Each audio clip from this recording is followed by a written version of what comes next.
नमस्कार प्यारे साथियों, स्वागत है आप सभी का फिर से हमारे माध्यमिक क्लासेस यूट्यूब चैनल पर, जहाँ पर हम मध्य प्रदेश सामान्य ज्ञान की सीरीज को पढ़ रहे हैं। तो इस सीरीज में हम मध्य प्रदेश की जनजातियों का अध्ययन कर रहे थे। हमने अभी तक भील, गोंड, सहरिया, बैगा, कोल 5 जनजातियों का अध्ययन कर लिया था। अब हम आगे बढ़ेंगे अपनी अगली जो 5 मुख्य जनजातियाँ, मतलब कुल 10 मुख्य जनजातियाँ, उनमें 5 का अध्ययन हमने कर लिया, 5 का आज हम करेंगे। तो हम शुरू करते हैं आज से 6वें नंबर की जनजाति, पनिका जनजाति। पनिका जनजाति जो कि सीधी, सिंगरौली और शहडोल जिले में पाई जाती है, मतलब इस क्षेत्र में पनिका जनजाति पाई जाती है। कुछ जिले एसटी में आते हैं, मतलब जो पनिका जनजाति है वो कुछ जगह तो एसटी में आती है, लेकिन कहीं कहीं ये ओबीसी में भी आते हैं, मतलब अन्य पिछड़ा वर्ग में आते हैं। पनिका के 2 मुख्य वर्ग हैं, एक है कबीरपंथी और दूसरा है शाक्त।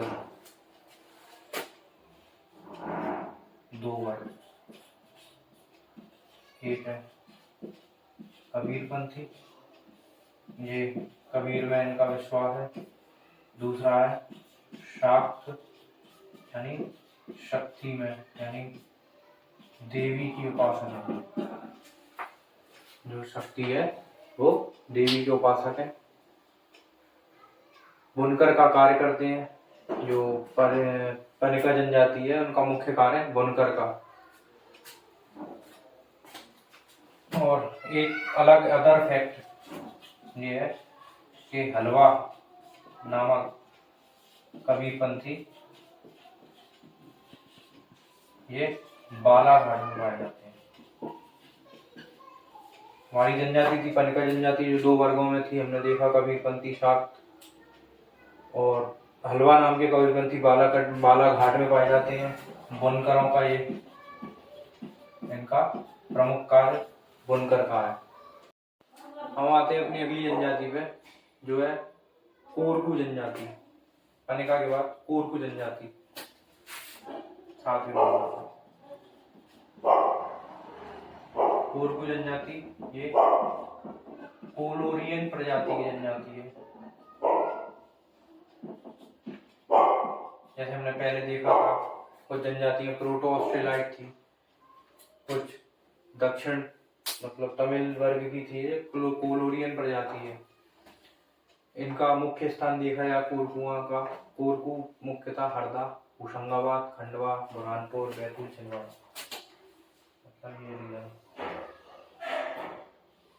ये जो रीजन है पूरा बैतूल, छिंदवाड़ा, होशंगाबाद, हरदा, इस रीजन में कोरकू जनजाति पाई जाती है। 2 उपजातियां हैं, एक है राजकोरकू और दूसरी है पोथरिया। राजकोरकू जो भूस्वामी जमींदार वगैरह होते हैं, जैसे राजागण थे, धुरगण थे। राजागण उच्च जाति, धुरगण नीची जाति, ऐसी राजकोरकू और पोथरिया। तो राजकोरकू जो भूस्वामी जमींदार वगैरह, और पोथरिया जो कि सामान्य वर्ग से आते हैं। उसके बाद वधु मूल्य पाया जाता है इनमें। सिडोली प्रथा एक है जो मृतक संस्कार है। सिडोली नामक प्रथा पाई जाती है जो कि एक मृतक संस्कार है। वधु मूल्य होता है इनके अंतर्गत। कोरकू का अर्थ मानवों का समूह होता है। कोरकू का अर्थ मानवों का समूह होता है, या मनुष्यों का समूह भी कह सकते हैं। चंद्रमा की पूजा करते हैं, महादेव भगवान की पूजा करते हैं, खुद को हिंदू बनाते हैं, मानते हैं। खम्ब स्वांग और चटकोरा नृत्य, ये इनके 2 प्रसिद्ध, खम्ब स्वांग और नृत्य इनका चटकोरा नृत्य, ये इनके फेमस दोनों चीजें हैं। उसके बाद कोरकू जनजाति का एक विशेष तथ्य यह है कि शासकीय सेवाओं का सर्वाधिक लाभ अगर किसी ने उठाया तो वो कोरकू जनजाति ने उठाया है। तो हम अपनी अगली जनजाति पारधी जनजाति की बात कर रहे थे। पारधी शब्द आया पारध शब्द से, जिसका अर्थ होता आखेट या शिकार करना। तो नाम से ही पारधी शिकारी हैं, तो शिकार करते हैं। पाए जाते हैं तो पाए जाते हैं मध्य प्रदेश की राजधानी के और आसपास के क्षेत्र में, यानी भोपाल, रायसेन और सीहोर में। शिकारी जनजाति है, हाइट इनकी कम होती है और लूटपाट में इनका नाम कभी कभी आ जाता है। उसके बाद में जो पारधी के प्रकार हैं, जैसे चीता पारधी, फांस पारधी और तेल पारधी, ये इनके प्रकार है। चीता पारधी, फांस पारधी और तेल पारधी। ये स्थानांतरित कृषि भी करते हैं। स्थानांतरित कृषि बैगा भी करते हैं स्थानांतरित कृषि। हम आते हैं अपनी अगली जनजाति पर, कमार। कमार जनजाति, कमार जनजाति भी कनिका जनजाति के नीचे शहडोल ढिंडोरी में ही पाई जाती है और इनकी उत्पत्ति कौरवों से मानी गई है।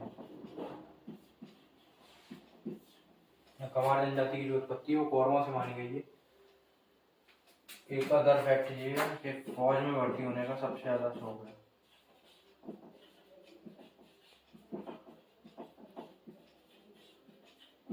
हमारी कोरकू जनजाति को शासकीय सेवाओं का लाभ लेने में सर्वाधिक रुचि दिखाते हैं, तो ये फौज में भर्ती होने में सर्वाधिक रुचि दिखाते हैं। ये कमार कौरवों से हैं। तो हमारी जो अगली जनजाति है भारिया, वो महाभारत काल में अर्जुन की तरफ से लड़ेगी। अब हम आते हैं अपनी अगली जनजाति भारिया पर, 10वें नंबर की। ऐसे तो मध्य प्रदेश में कुल 43 अनुसूचित जनजातियां अधिसूचित हैं भारतीय संविधान में, लेकिन हमने यहाँ पे केवल मुख्य 10 जनजातियों का अध्ययन किया है, जिनसे मध्य प्रदेश लोक सेवा आयोग और व्यापम में अक्सर क्वेश्चन पूछे जाते हैं। मुख्य ये 10 जनजातियां जिनको लेकर क्वेश्चन बने। तो हमारी अंतिम जनजाति आती है भारिया जनजाति, जो कि छिंदवाड़ा और जबलपुर में सर्वाधिक पाई जाती है। सर्वाधिक जबलपुर में इसका विस्तार है। भारिया तो हमने पहले देखा था डिंडोरी में, बैगा चक्के बैगा,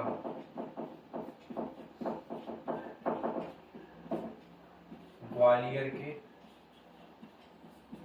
सहरिया। उसके बाद में तीसरी जो विशेष पिछड़ी जनजाति है वो है हमारी भारिया, पातालकोट के भारिया। पातालकोट के भारिया, पातालकोट कहाँ है? तो पातालकोट छिंदवाड़ा में। इसका एक फैक्ट और है कि ऊपर से देखने पे, अगर आप पहाड़ी से ऊपर से देखोगे तो पातालकोट का आकार घोड़े की नाल के आकार का है।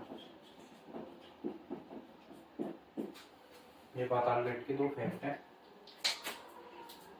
इस जनजाति को जंगलियों का जंगली मतलब अत्यंत पिछड़ी जनजाति है, इसलिए इस जनजाति को जंगलियों को जंगली कहा गया।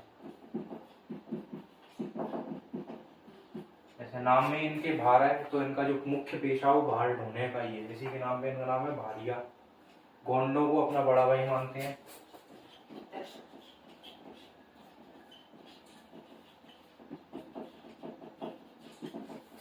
गोंडों को बड़ा भाई मानते हैं।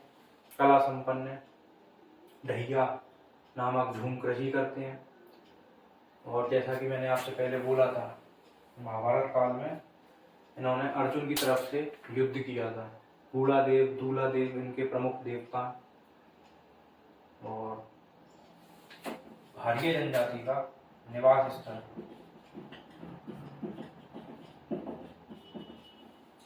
घाना।